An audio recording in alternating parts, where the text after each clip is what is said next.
she doesn't open the door, we'll smash the door in. Hello, Don't open the door, immigration are going to arrest you. Yeah. That's what he said. At Heathrow, a 41-year-old Australian claiming to be a tourist has been stopped at passport control. Officer Devinder Tung is suspicious because the woman has limited funds and can't tell him what she wants to do while on holiday. The passenger is a chef, and Officer Tung believes she may intend to work in Britain. What she's carrying in her luggage raises suspicions further. She's just informed me that she's got some special luggage that she's checked in, which she said were her chef knives. Now, when asked why she needed them, she said she was going to do some cooking for her uncle. Is that all the baggage that you have at the moment? Yeah, my knives are in the fridge. Your knives are in the fridge. Okay, we'll go and grab your knives.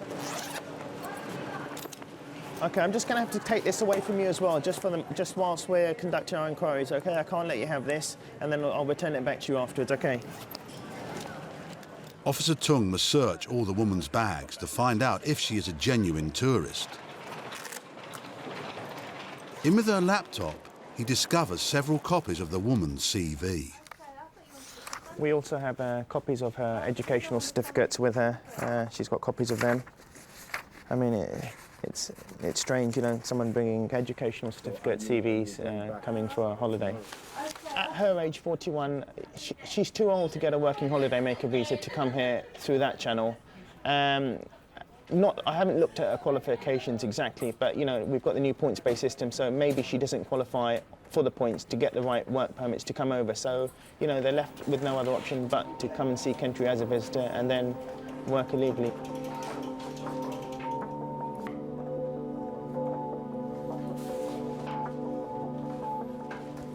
Can I ask you what this is? What's this? It's a CV that I use how I get working. This is how I send to my employers. This goes electronically. Whose CV is it? Mine, Robin Cameron's. Why are you bringing them with you? They're always in my back on my laptop. They're always there. They're always there? They're always in my bag, yeah. So many copies? You've got about 25 copies of your covering letter. Yeah. And there must be maybe the same amount of CVs. Yeah. When I'm looking for work, that's what I send them. Always looking for work, but you always get bits and pieces. You're always looking for work? Yeah. Why are you carrying your chef knives with you? Because I'm going to cook some food for my friends while I'm here. I take them everywhere I go. Can you not use their knives to cook food? No, because they're blunt. You always cut. No. Why not? No, because I can't. Because you're only going to cook for friends. How many friends do you have here? You have... Yeah, but even when I'm at home in Sydney, you have an uncle. to people's house. Yeah, you have an uncle to cook for. Yeah. And you have Julie to cook for, and another... Yeah. So there's 3 people. I don't like using anyone else's knives. It's a personal thing that I've had my own knives. People's knives are normally blunt. Okay. I mean, looking at what we've looked at so far, everything suggests to me that you're coming to the United Kingdom to seek and take employment here. But I can't get a working visa here. Yeah. No, I can't work here. But no, everything suggests to me that you are, because, I mean, why else would somebody carry a CV with them? You have 3 friends here. Yeah. And you've bought your chef knives to cook for them. But if you could understand what it's... I do understand, but... The chefs are like... You're not cooking... Unless you plan to cook in a professional kitchen, you don't need to bring your knives with you. If I go to my dad's house, I take my knives. If I go to anyone's house to cook for them, I take my knives. So do you have any intention of working here? No, I don't. No, okay. What did she say about the knives and the certificates? Well, certificates, she said, well, she always carries them around with her wherever she goes. She's always looking for work. I said, you're always looking for work? Are you planning to work here? No, I'm not planning to work here. I don't buy this thing about taking your chef's knives everywhere you go. And you don't take your certificate. No, you don't. When did you last take yours on holiday? No, and it's not just one. There's a few copies of each. It's not just like, you know, she's got different coloured one. Here we go. This is her CV. Oh. That's her, yeah. No, she's looking for work, isn't she? Oh, she's definitely looking for work, yeah. No, sorry. Yeah, I've checked RDs. There's a flight out tonight at 2100 or something. Fitting well? Yeah, she's fitting well. This is for you, your reasons for refusal. This also gives you your flight that you're going back on. So you're going on the EY to Abu Dhabi, connecting on all the way to Sydney tonight. Okay. Okay? Your passport and stuff will be held with us. When you board the flight, my colleagues who will escort you to your flight will then hand the passport on to the cabin crew, who will then give it to you when you land. There's nothing I can do? Unfortunately not, no. This is so wrong. I've worked my ass off to get here. I'm a chef. I make $25 an hour in Sydney. I've worked that hard. Look, you've read my diary. You've been through everything. I'm not here to work. Okay. Well, everything that you've brought with you suggests that you are here and your intentions are to seek employment here in the United Kingdom. You can keep all that. No, that's not going to stop. I know. I just grabbed my laptop. My laptop had recipes in it. She didn't take it too well. She'd spent a lot of money. I mean, it didn't seem as if she had limited funds to her anyway. Now, you know, someone wouldn't spend all that money to come here just for a trip if they didn't have it. I mean, there must have been more intentions to her coming here, like to work, so she could earn some more money. So I think that was the right decision. I've worked my ass off for the last 6 months to come to this country to have a holiday.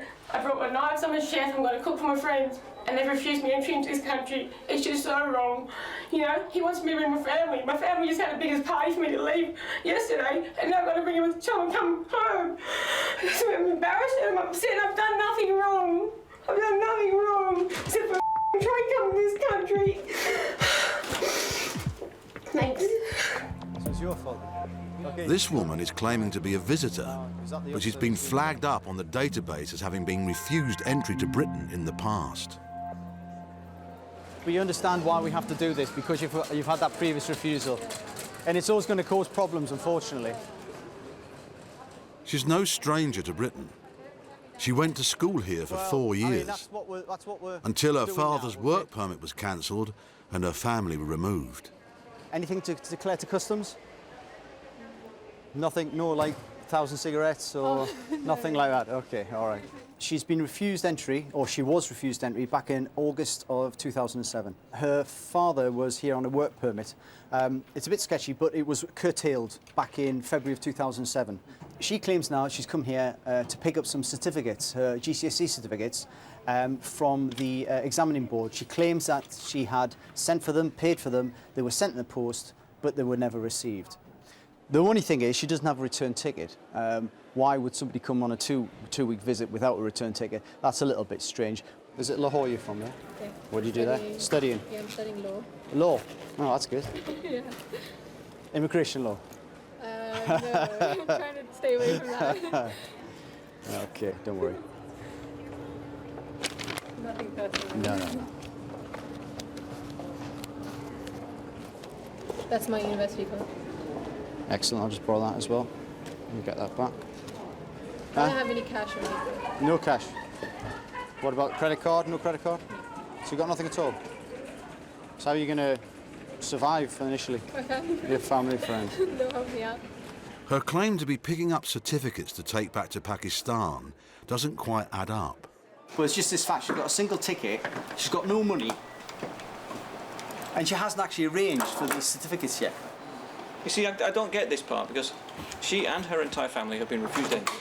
Okay? Yeah. They've previously been living here for 4 years. Yeah.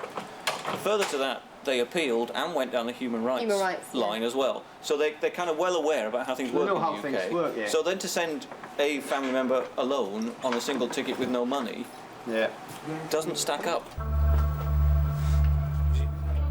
A closer look at her luggage doesn't improve her chances.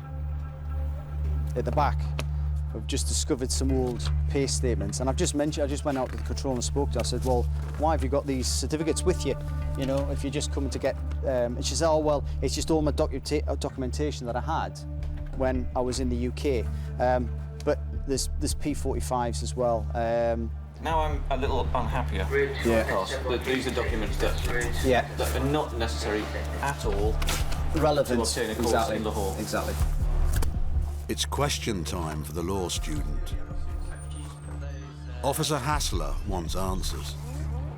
It's not looking good, all right? I won't lie to you, because I can't understand why you've not brought any money with your tickets. We're going to have to come through this way, all right?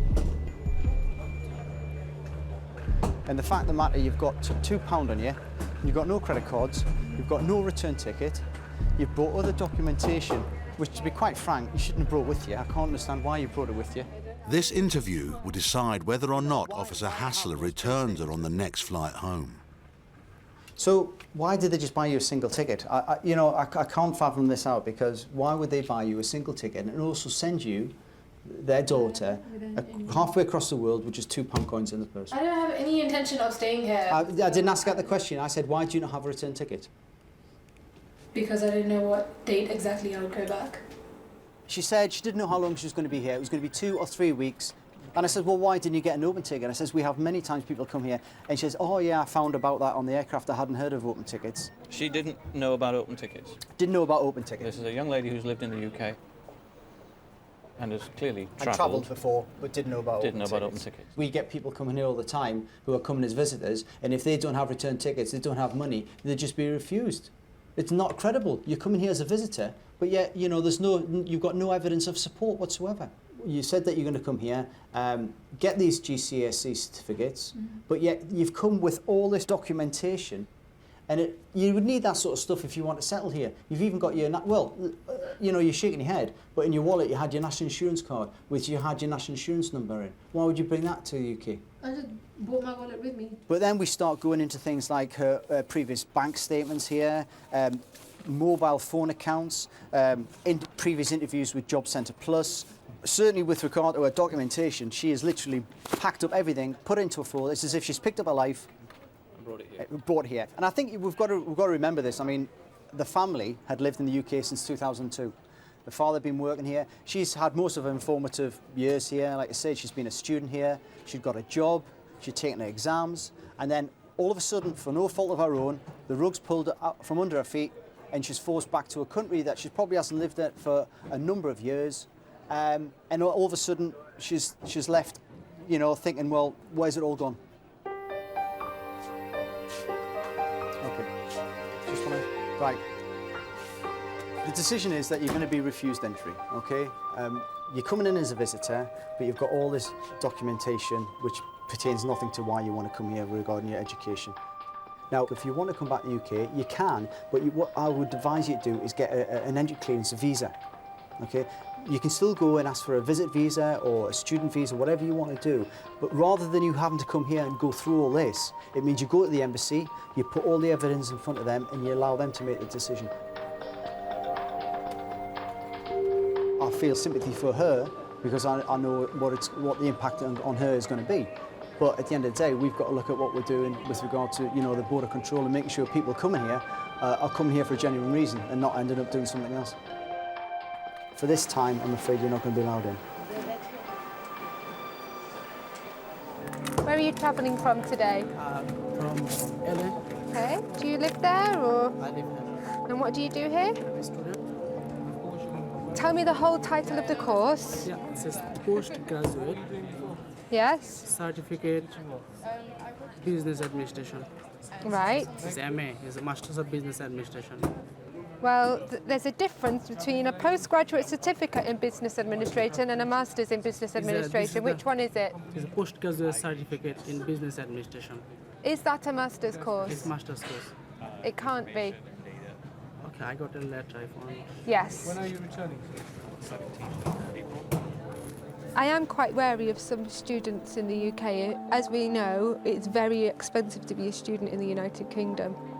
The fact that he was a bit mixed up about what he was studying, whether it was a master's or a postgraduate certificate, I don't understand why that would be an issue.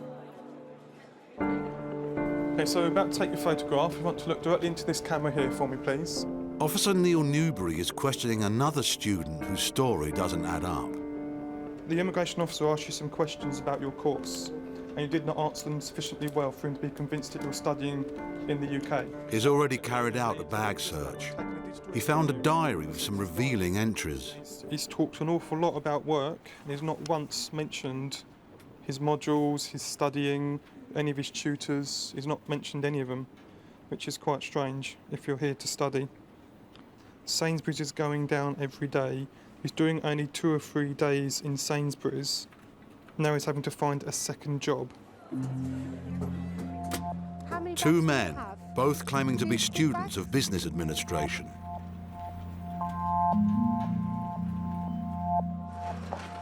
To find out if they're genuine, Officers Lomas and Newbury will have to do their homework. Can you tell me what you've learnt in human resource management? What I study? What you have studied. There is a two part. One is employee and another one is employer. Yes. Okay. And if something wrong with the employee and employers, they need to advise one HR manager or some HR consultant to get the sorted out these things. And what does the HR manager do? What is their role? What is the role?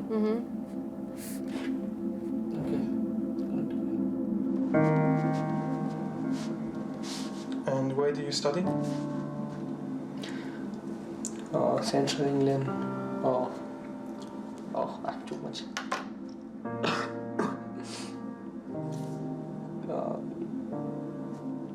You know that I didn't sleep last night. What should I say? I forgot everything. I don't know. What should I say? So you're saying you can't remember where your college is? No, I know that. I know. HR rules means for a company, the managing full staff. Tell me about financial reporting. A good result for this student. Not so good for this one.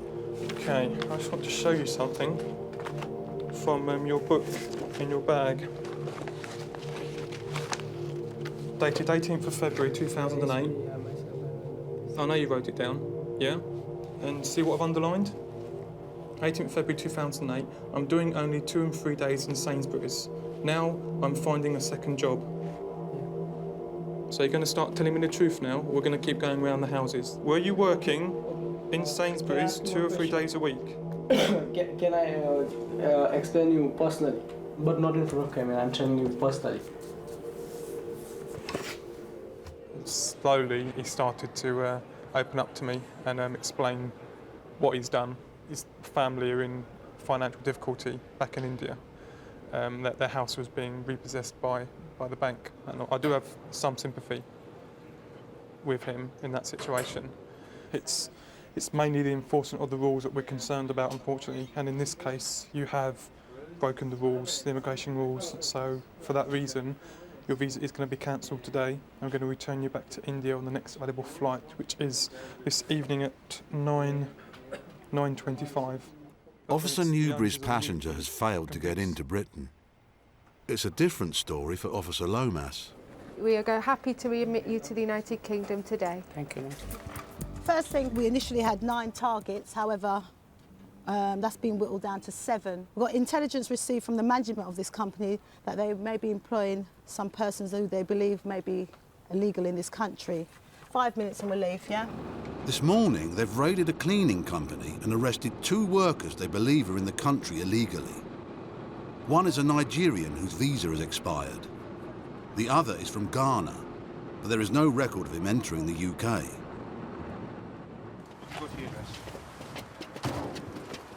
Officer in charge, Sharon Kilbourne, decides to search the man's home.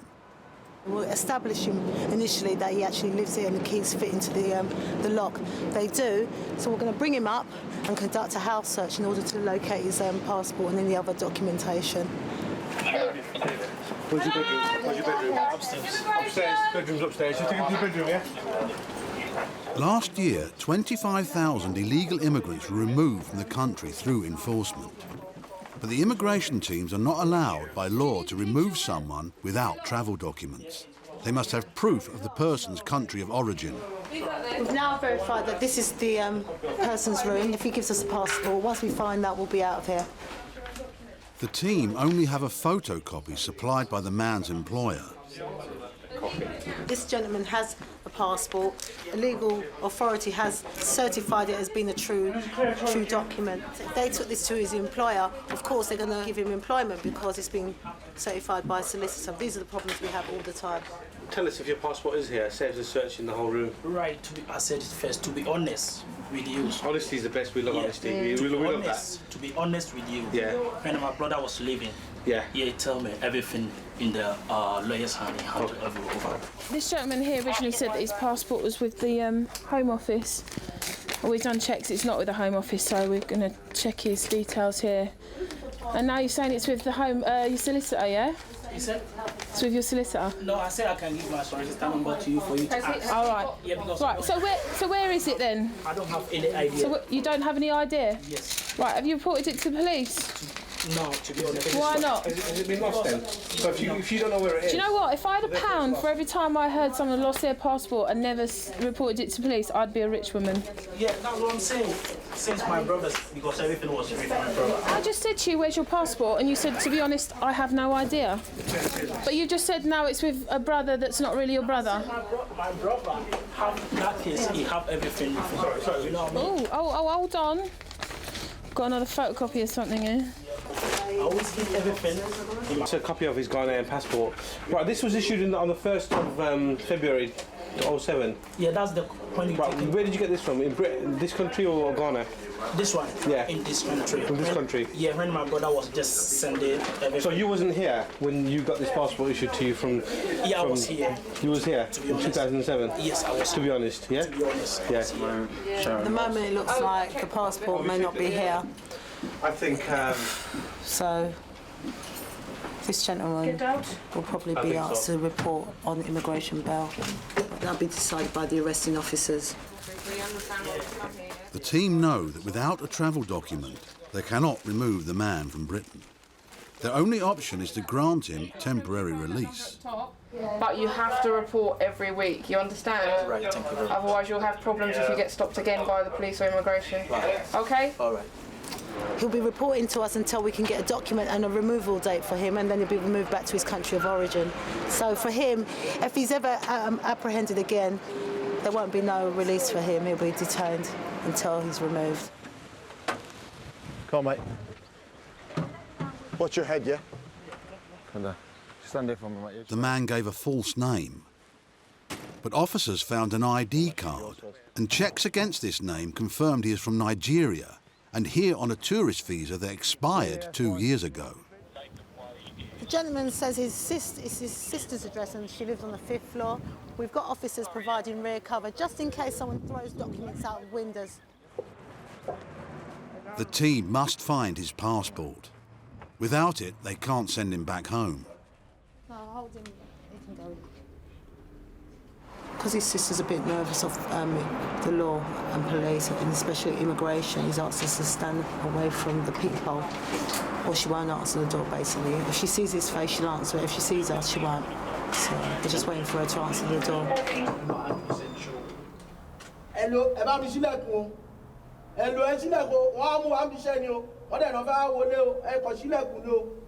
Don't open the door, immigration going to arrest you.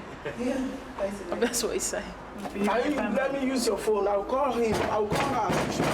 I will explain what is happening. Excuse me. I will explain what is happening to her. She will open the door. Let me just. She's just only afraid. Tell her if she doesn't open the door, we'll smash the door in. Let me use the phone. Yeah. I'll tell her what is happening.